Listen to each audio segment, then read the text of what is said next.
오늘 본문은 신명기 5장 16절입니다.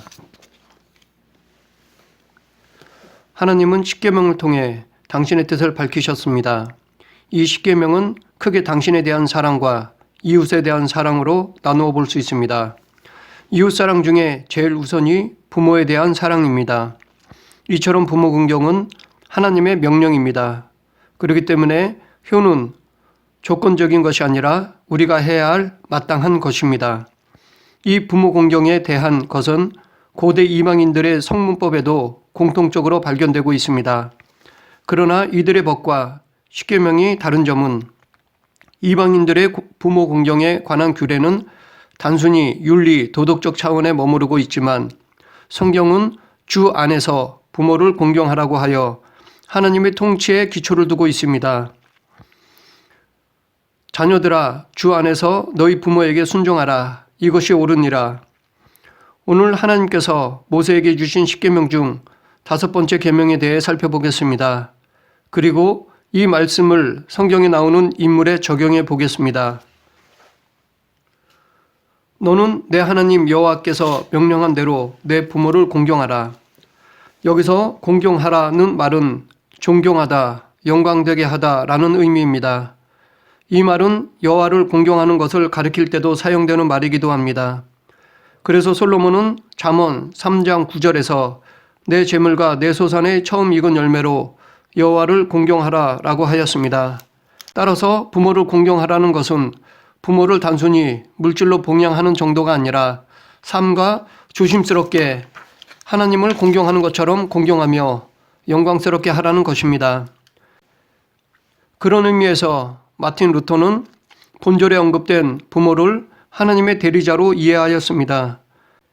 부모에 의하여 자녀의 육체가 조성되고 하나님의 생명을 받기 때문에 부모를 하나님의 대리자로 여겼습니다. 그런 이유로 부모를 공경하는 것은 하나님을 공경하는 방법 중에 하나라고 할 수 있습니다. 그런데 여기서 부모라는 말을 확대 해석하면 단순히 친부모만을 가리키는 것이 아닙니다. 부모를 웃어른이나 스승까지 의미하는 말로 이해할 수 있습니다. 또한 그렇게 의미를 확대하는 것이 마땅한 것입니다. 이처럼 부모뿐 아니라 웃어른을 공경하는 것은 우리에게는 윤리 도덕이 될 뿐 아니라 하나님께 순종하는 것입니다. 그러므로 부모 공경은 하나님 사랑과 연결되는 이웃사랑의 시작이 되는 것입니다. 그런데 하나님은 내 부모를 공경하라고만 말씀하시지 않으셨습니다. 그 말씀에 순종하면 그에 합당한 은혜를 약속하셨습니다. 오늘 본문 하반절입니다. 그리하면 내 하나님 여호와가 내게 준 땅에서 내 생명이 길고 복을 누리리라. 여기서 내 생명이 길고 복을 누리리라는 말은 장수와 복을 의미합니다. 즉 앞으로 가나안 땅에 들어갈 이스라엘 백성들이 그곳에서 장수하는 것뿐만 아니라 그들의 후손이 대대로 그 땅을 기업으로 차지하게 되는 것을 말합니다.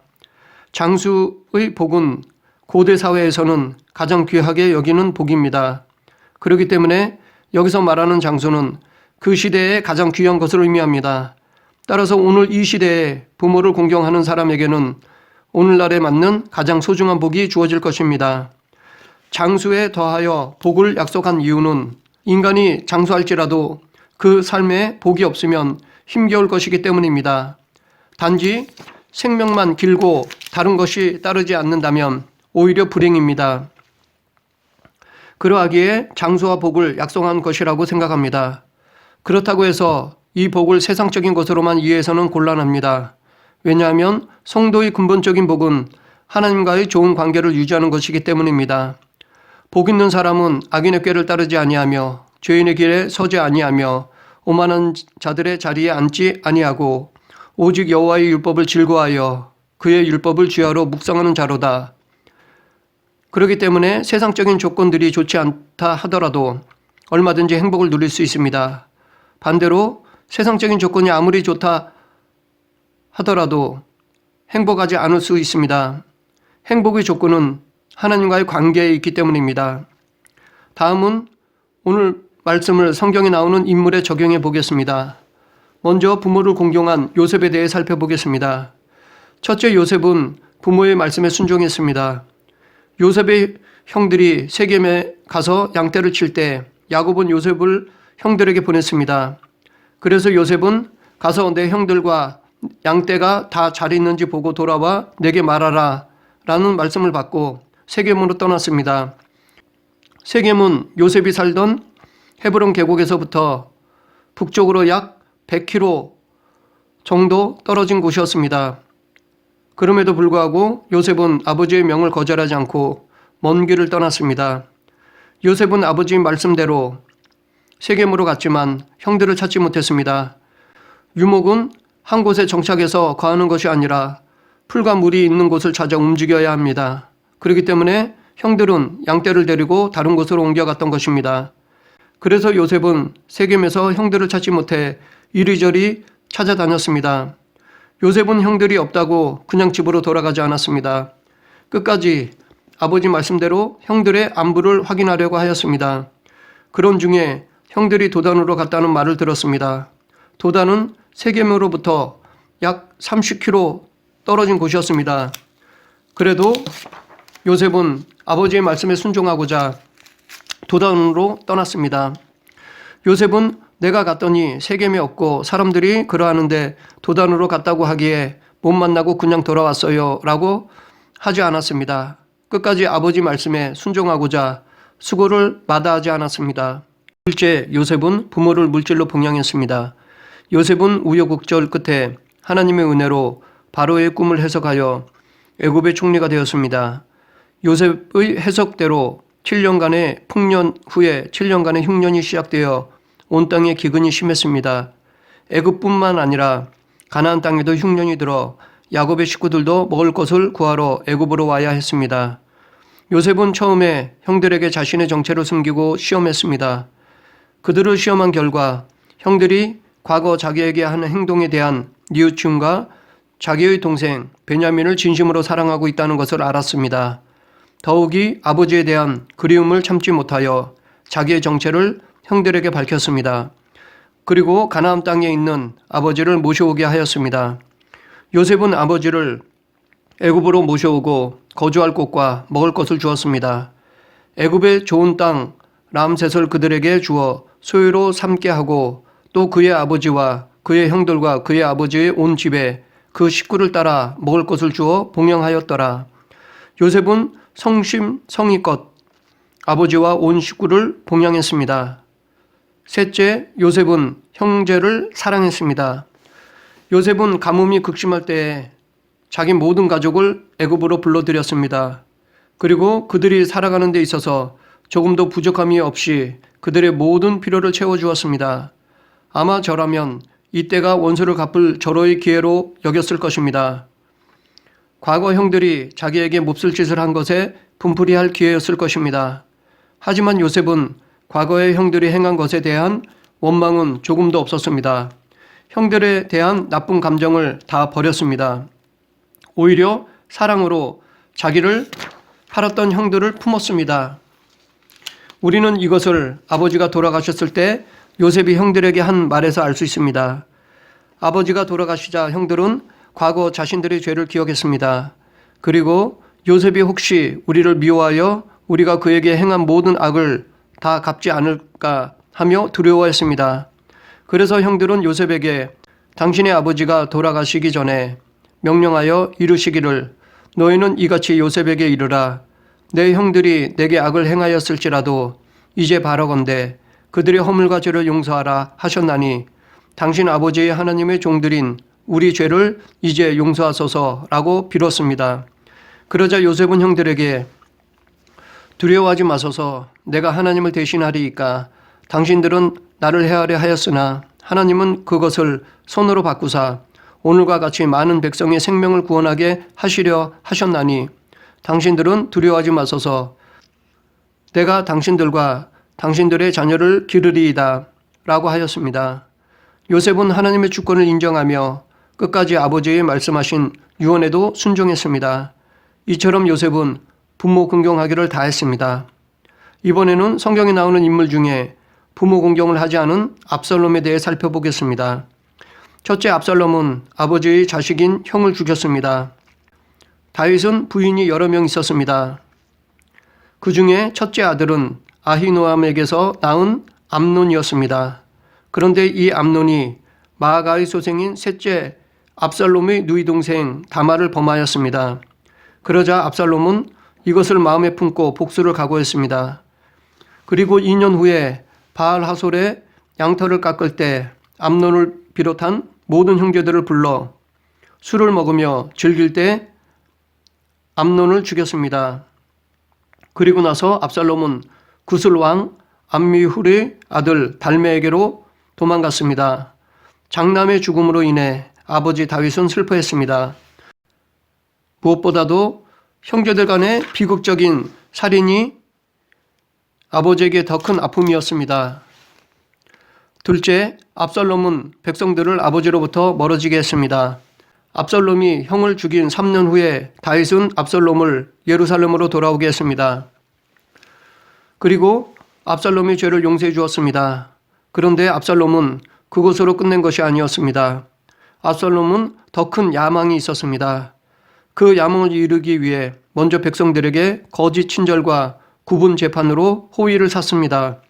그렇게 하여 점점 아버지 다윗과 백성들 간에 이간질을 시켰습니다. 그로 인해 이스라엘 사람의 마음을 아버지로부터 멀어지게 하고 자기 편으로 만들었습니다.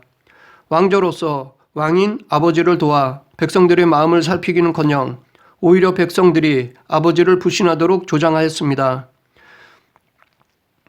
이스라엘 무리 중에 왕께 재판을 청하러 오는 자들마다 압살롬의 행함이 이와 같아서 이스라엘 사람의 마음을 압살롬이 훔치니라. 압살롬은 아버지를 도우는 것이 아니라 오히려 아버지의 일을 막았습니다. 셋째, 압살롬은 아버지를 죽이고 왕이 되려 했습니다. 압살롬은 조금씩 백성들과 왕을 이간시켜 백성들의 환심을 샀습니다. 그렇게 하여 4년 후에 그동안 포섭한 자기의 측근을 헤브론으로 모아들였습니다. 그리고 아버지를 꺾고 왕이 되려고 반역을 일으켰습니다. 그로 인해 아버지 다윗은 예루살렘 성에서 도망쳐야 했습니다. 압살롬은 아버지가 도망친 빈 성에 들어와 제일 먼저 아버지의 후궁을 범했습니다. 이것은 고대 군동의 보편적인 관례였습니다. 무엇보다도 압살롬을 따르던 자들을 더욱 압살롬을 신뢰하게 만드는 것이었습니다. 왜냐하면 만약 압살롬이 뉘우쳐 쿠데타를 포기하면 압살롬은 아들이라서 용서를 받을 수 있지만 그를 따른 자들은 다 죽을 것이기 때문에 압살롬의 반역을 따르던 사람들의 의심을 깨끗이 씻겨주기 위해서는 이런 행동이 필요했던 것이었습니다. 또한 이런 행위는 아버지를 무시하는 행위이며 반드시 죽이겠다는 다짐이기도 하였습니다. 이렇게 압살롬은 자기의 성공을 위해 아버지까지 죽이려 하는 자식이었습니다. 압살롬은 아버지를 죽이고자 많은 군사를 이끌고 전쟁을 벌였습니다. 반면에 그런 중에도 아버지 다윗은 자기를 죽이려 하는 아들을 사랑하여 부하들에게 나를 위하여 젊은 압살롬은 너그러이 대우하라 라고까지 명했습니다. 이렇게 아버지는 자식을 사랑하는 반면에 아들 압살롬은 아버지를 죽이려고 하였습니다. 이처럼 압살롬은 부모의 효도하기는커녕 자식으로서 못할 짓을 했습니다. 그러면 이 두 사람 요셉과 압살롬의 차이점에 대해 살펴보겠습니다. 먼저 요셉은 하나님을 믿었습니다. 언제 어느 때나 하나님 중심으로 살았습니다. 요셉을 노예로 산 친위대장 보디발이 여호와께서 그와 함께 하심을 보며 또 여호와께서 그의 범사에 형통하게 하심을 보았습니다. 또한 보디발의 아내가 요셉을 유혹할 때 요셉은 이 집에 나보다 큰 이가 없으며 주인이 아무것도 내게 금하지 아니하였어도 금한 것은 당신뿐이니 당신은 그의 아내임이라. 그런즉 내가 어찌 이 큰 악을 행하여 하나님께 죄를 지으리이까 라고 하나님을 두려워했습니다. 그리고 요셉이 억울하게 감옥에 갇혔을 때 술 맡은 자와 떡 굽는 자의 꿈을 해석할 때 해석은 하나님께 있지 아니하니이까 라고 말했고 바로의 꿈을 해석할 때도 내가 아니라 하나님께서 바로에게 편안한 대답을 하시리이다 라고 자기를 높이지 않고 하나님을 높였습니다. 이렇게 요셉은 하나님 중심으로 살았습니다. 그렇기 때문에 요셉은 내 부모를 공경하라는 말씀에도 철저히 순종하였던 것입니다. 그로 인해 요셉은 고센 땅에서 모든 식구들과 함께 부족함이 없이 행복하게 살았습니다. 또한 110세를 살면서 둘째 아들인 에브라임의 자손 3대를 보는 장수의 복을 누렸습니다. 반면에 압살롬은 자기 중심으로 살았습니다. 하나님에 대한 경외함이 없었습니다. 언제 어느 때나 자기 중심으로 살았습니다. 압살롬은 암논을 죽이고 도망쳐 살다가 요압의 중재로 예루살렘에 왔을 때도 요압에게 감사하기는커녕 오히려 자기의 성에 차지 않자 요압의 밭에 불을 질렀습니다. 또한 아버지께 죄를 용서받았음에도 감사하기는커녕 오히려 자기의 야망을 이루기 위해 아버지를 죽이려고 모의했습니다. 그리고 그것을 실천에 옮겼습니다. 이렇게 압살롬은 자기 중심으로 살았습니다. 하나님을 경외하지 않았습니다. 그렇기 때문에 내 부모를 공경하라는 말씀에도 불순종하였던 것입니다. 그로 인해 압살롬은 남부러울 외모와 부, 명예를 가지고 있으면서도 만족이 없었습니다. 또한 자기가 자랑하던 머리털에 의해 오히려 상서리 나무에 걸려 비참하게 죽고 말았습니다. 부귀 영화를 누리려 했지만 오히려 자식 없이 짧은 인생을 살았습니다. 사무엘하 14장 27절에 세 아들이 있다고 말하고 있지만 그 세 아들은 일찍 죽었습니다. 그래서 압살롬은 자기를 위해 스스로 자기 비석을 만들었습니다. 앞에서 살펴보았듯이 우리는 부모를 온전히 공경하기 위해서는 먼저 하나님과의 관계가 올바라야 합니다. 다시 말해 하나님에 대한 믿음이 온전해야 합니다. 인간의 지, 정, 의에 의한 부모 공경은 상황이나 환경에 따라 바뀔 수 있습니다. 반면에 하나님에 대한 믿음, 즉 하나님 사랑에서 비롯된 부모의 공경은 상황과 환경을 뛰어넘습니다. 그러므로 우리의 효는 하나님 사랑에서 시작되어야 합니다. 하나님 사랑에 근거한 이웃사랑은 그 어떤 것도 막을 수 없습니다. 말씀을 정리하겠습니다. 하나님은 모세에게 부모를 공경하라고 명하셨습니다. 더욱이 이것을 돌판에 기록하여 주시기까지 하셨습니다. 그리고 순종했을 때 그에 대한 장소와 복을 약속하셨습니다. 그만큼 하나님은 부모 공경을 중요하게 여기셨습니다. 요셉은 하나님에 대한 믿음이 있었습니다. 하나님 중심으로 살았습니다. 그래서 아버지를 공경했습니다. 아버지뿐 아니라 형들과 모든 가족들을 섬겼습니다. 그로 인해 요셉은 하나님의 약속대로 장소와 복을 누렸습니다. 반면에 압살롬은 하나님에 대한 경외함이 없었습니다. 자기 중심으로 살았습니다. 그래서 아버지를 공경하지 않았습니다. 오히려 형을 죽이고 아버지까지 죽이려 하였습니다. 그로 인해 압살롬은 젊은 나이에 자녀도 없이 비참하게 죽었습니다. 우리는 요셉처럼 하나님에 대한 믿음으로 시작하여 부모를 공경해야 합니다. 부모는 하나님께서 당신을 대리하여 자녀에게 주신 은혜입니다. 그렇기 때문에 우리들은 부모를 하나님의 대리자로 모시고 하나님을 섬기도 부모를 섬겨야 합니다. 그럴 때 하나님은 기뻐하시고 우리 또한 그에 합당한 복을 누릴 수 있습니다. 우리 모두 부모를 공경함으로 성도로서의 마땅한 의무를 다하고 하나님께 영광을 돌리는 그리스도인이 되길 간절히 축원합니다. 기도하겠습니다. 사랑과 은혜가 풍성하신 하나님 아버지, 저희들에게 부모를 허락해 주심을 감사합니다. 이 시간 부모의 사랑을 뒤돌아보며 감사할 수 있게 하시고 앞으로 더욱 부모를 공경하는 성도가 되게 하여 주시옵소서. 예수님 이름으로 기도드립니다. 아멘.